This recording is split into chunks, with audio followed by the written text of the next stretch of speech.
السلام علیکم دوستو، کیسے ہیں آپ سب؟ میں زبینہ فیاض ایک بار پھر آپ کے ساتھ میں شروع کر رہی ہوں ماہ ملکہ بائی مریم مظفر ایپیسوڈ 19۔ باب ملکہ، وہ جس کی حیثیت میں رکھ دیے گئے ہیں مسکان تراش شدہ اور پراسرار۔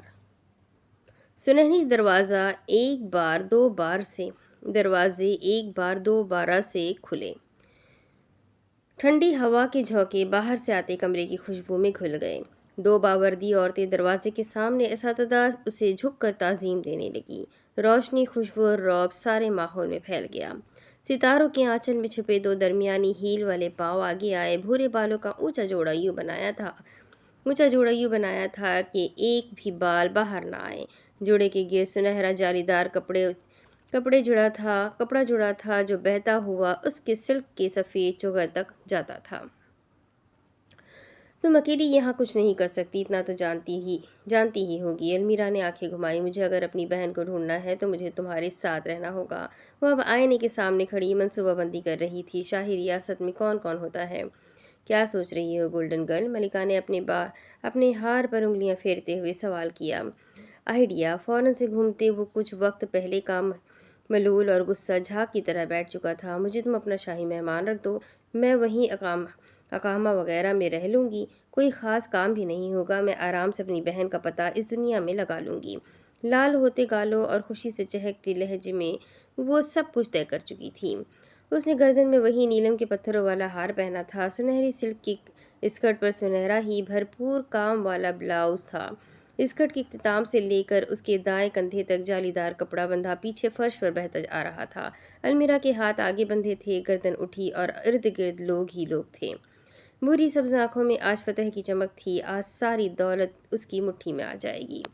المیرا اب سیب میں دانت گاڑ چکی تھی۔ گل اب کمرے میں موجود بستر پر آ بیٹھی۔ یہ تو میرا ہو گیا، اب دبیر کا سوچنا ہے۔ انگلی سے تھوڑی پر دستک دیتے آنکھیں چھت کی طرف تھی۔ کمرے میں المیرا کے سیب چبانے کی آواز اونچی تھی۔ دبیر کو تم کوئی سپاہی رکھ دو۔ تصدیق کے لیے المیرا کی طرف دیکھا، ہونٹ ناپسندیدگی سے سیدھی لکیر میں کھینچ لیے۔ کیا تم میری بات سن بھی رہی ہو؟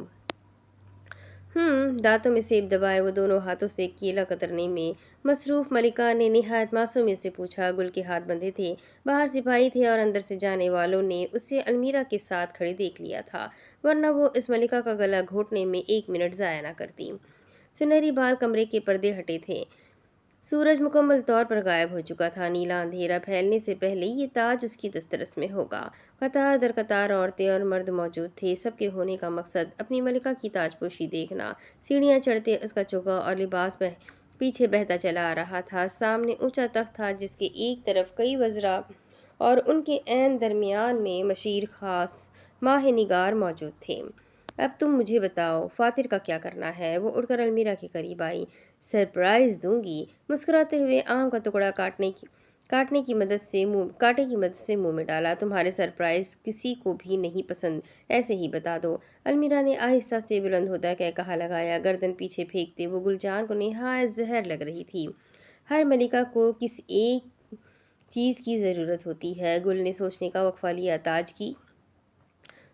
آنستہ، اپنے رعب و دہشت کے لیے ہر حکمران کو ایک کنیز غلام کی ضرورت ہوتی ہے۔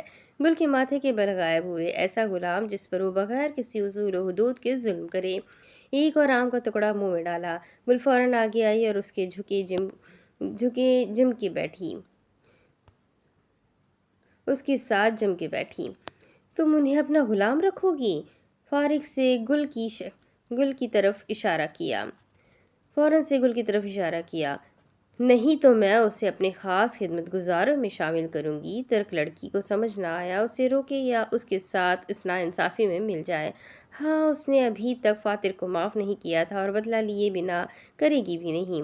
یہ جانتے ہوئے بھی اس کی غلطی نہیں تھی۔ زیادہ سوچو مت، آخر کو اس نے بھی تو تم کو نوکری سے نکالا تھا۔ گل سے یہ نہیں کہا گیا کہ مجھے فاتر نے نہیں، فاتر کی ایجنسی نے نکالا تھا۔ وہ تو اب مستقبل کا سوچ کر خوفزدہ ہو رہی تھی۔ کیا سمندر کے اس اتنے حصے میں جنگ عظیم چھڑنے والی تھی؟ چوہا بالآخر مختلف راستوں سے ہوتا اپنی پنیر کی ڈلی تک پہنچ چکا تھا۔ یہ جس تخت پر وہ بیٹھی تھی یہی اس کی منزل ہے۔ یہ جو تاج اس کے سر سے کچھ انچ کے فاصلے پر تھا یہی اس کا انعام ہے۔ یہ جو گردن عزت سے جھکی ہے یہی اس کی زندگی کا حاصل حصول تھی۔ یکتا نگینے والا تاج یوں ہی اس کے سر سے ٹکرایا، نگینہ چمک اٹھا اس سے نکلنے والی روشنی نے، جیسے اگر کسی کے دل میں کوئی سوال بھی تھا تو وہ بھی دور کر دیا۔ تاج المیرا کا تھا اور المیرا کا ہی رہے گا۔ 18ویں ملکہ ماہ اپنا تاج سنبھال چکی ہے۔ نگار کے اعلانیہ الفاظ نے المیرا کی روح تک کو تسکین پہنچا دی۔ ہمارا حکمران آ چکا ہے، یہ ریاست ختم نہیں ہوگی، ہم ایک مرتبہ دوبارہ سے دنیا پر قابض ہوں گے۔ ہاں کمرہ اونچے نعروں اور لوگوں کی مبارکبادیوں سے گونج اٹھا۔ ملکہ ماہ، ملکہ ماہ، ملکہ ماہ۔ تخت پر بیٹھی المیرا اس منظر کو ہمیشہ کے لیے یہیں قید کر لینا چاہتی تھی۔ یہی تو ہمیشہ سے اس کی خواہش تھی کہ دنیا اس کا نام پکارے، دنیا اس کی پیروی کرے، دنیا اس کی ہو۔ آج سب اس کی دسترس میں تھا، آج وہ صحیح معنوں میں اپنے نام کی لاج رکھ چکی تھی۔ ملکہ ماہ، ملکہ ماہ، ملکہ ماہ۔ نعرے ابھی بھی اونچے تھے، آنکھوں میں عقیدت ابھی بھی حاضر تھی۔ خوابوں کی تکمیل یوں بھی ہوتی ہے، بنا کچھ کیے، بغیر ہاتھ پاؤں ہلائے۔ اگر یہ خواب تھا تو المیرا جاگنا نہیں چاہتی تھی، اور اگر یہ کوئی حقیقت تھی تو زندگی کے 26 سال اس نے فریب میں گزارے تھے۔ تکبر، غرور اور رعب آج اس کے ساتھی تھے۔ سنہرے تخت کے کناروں پر دونوں ہاتھ مضبوطی سے سجائے وہ اب دربار میں ہوتی کارروائی کا جائزہ لے رہی تھی۔ ایک طرف اس کے تمام وزیر اور مشیر نشست پر بیٹھے تھے، دوسری طرف اقامہ کے مہمان جس میں کچھ عورتوں سمیت ابیل، گل اور پیچھے کھڑی چاندنی کا شمار ہوتا تھا۔ المیرا کے تاج کی چمک ہر سو کو روشن کیے ہوئے تھی۔ دربار میں اس کے سامنے 10 الگ الگ سنہرے جالی دار پردے لگے تھے، ستاروں اور سورج کے ورق کا کام، اور ان کے پیچھے کھڑی سیاہ پٹی زدہ غلام ملکہ اپنے خادم خاص کو منتخب کرنے والی تھی۔ بہت جلد کنیز اور خادم میں فرق جان لیں گے آپ۔ المیرا عنایت کو بلبل کے کہے ان الفاظ کی حقیقت جاننے کا انتظار تھا۔ بس ملکہ نگار 2 قدم آگے آئی اور بازو کے اشارے سے اسے اٹھنے کا کہا۔ اکڑی کمر اور اٹھی گردن سمیت المیرا اپنی تخت سے آگے ہوئی۔ شوخی کہیں کی۔ ابیل کے بائیں طرف بیٹھی گل نے آنکھیں گھمائی۔ سیڑھی کا ہر قدم اترنے پر اس کا سفید چگا پیچھے بہتا چلا آتا۔ مخملی دستانوں میں مخید ہاتھ سامنے بندھے تھے، اور جوڑے کے ساتھ ٹنگا کپڑا لہکتا ہوا اسے کسی ملکہ سے کم تو نہیں بنا رہا تھا۔ وہ اس دربار کی مالکن تھی اور اس ریاست کی مالکن تھی، اور فی الوقت وہ یہاں ایک مرد کی قسمت کی بھی مالکن تھی۔ المیرا بائیں طرف کو لٹکے پہلے پردے کے سامنے رکی۔ مرد غلاموں کے چہرے پر سیاہ پٹی بندھی تھی، پردے کے پار سے المیرا انہیں دیکھ سکتی تھی، البتہ وہ اس عمل سے محروم تھے۔ خادم خاص ایک اعزاز نہیں، لعنت ہے۔ بہت دیر پہلے بلبل کے کہے الفاظ ذہن کے پردے پر ابھرے۔ المیرا نے ایک بے تاثر نگاہ پہلے قیدی پر ڈالی۔ ہال کمرے میں خاموشی تھی۔ اس وقت ایک سوئی بھی گرتی تو اسے بھی سزا سنا دی جاتی۔ لعنت کیسے؟ المیرا کا سوال۔ اس کے بالوں کی سلوٹ دور کرتی ملازمہ مسکرائی، کیونکہ خادم بننے کے بعد وہ انسان کا رتبہ چھوڑ کر اپنی سانسیں تک ملکہ کے نام کر دیتا ہے، چاہے وہ یہ خواہش کرے یا نہ کرے۔ المیرا سست روی سے اگلے مرد کی طرف آئی۔ کبھی سوچا بھی نہیں تھا کہ یوں آمنے سامنے کھڑے جو وہ کبھی شو پیس کو ٹھکراتی تھی، آج یہی عمل وہ انسانوں کے ساتھ دہرائے گی۔ انسان کو کھڑے کھڑے مسترد کرنے کا بھی الگ ہی نشہ تھا، اور اگر وہ مرد خادم بننے سے انکار کر دے تو بلبل کے ہاتھ پل بھر کر رکے تو بغیر کسی وضاحت کے اسے کھڑے کھڑے ہی قتل کر دیا جاتا ہے۔ ہال میں سب کی نظریں اپنی ملکہ کو دیکھ رہی تھی۔ وہ اب تک 5 غلاموں کے پاس سے ہو کر چھٹے پر جا چکی تھی، اور اگر کنیز آزادی مانگے تو المیرا نے چہرہ پھیرا۔ کنیز آزاد ہی ہے ملکہ، آپ مجھ پر جبر نہیں کر سکتی، کیونکہ پھر آپ سے سوال ہوگا۔ ہاں مگر خادم کو آپ مارے، لتاڑے، بھوکا رکھے، اور کسی عدالت میں آپ پر انگلی نہیں اٹھا سکتا۔ وہ کسی عدالت میں آپ پر انگلی نہیں اٹھا سکتا۔ دنیا کا کوئی قاضی آپ سے سوال کرنے کی قوت نہیں رکھتا۔ ساڑی کے پلو کو چھوتے قدم آخری پردے کے سامنے آتے تھم گئے۔ پیچھے کھڑا مرد دیکھ نہیں سکتا تھا، مگر پھر بھی طیش کے عالم میں تھا۔ المیرا اندر ہی اندر فاتر کی اس حالت سے خوش ہو رہی تھی۔ سارا غرور مٹی میں مل گیا اس کائیں کا۔ مکمل رخ پر مڑتے اس نے اوپر سے نیچے تک فاتر اسلام کو دیکھا، سیاہ جلبیہ اور سر پر بندھا کیفیہ۔ ہال کمرے میں نظروں کا تبادلہ ہوا۔ کون ہوگا وہ بدبخت؟ کیا آج تک کسی ملکہ نے اپنے خادم کو قتل کیا ہے؟ نہ جانے یہ سوال کیوں کیا گیا۔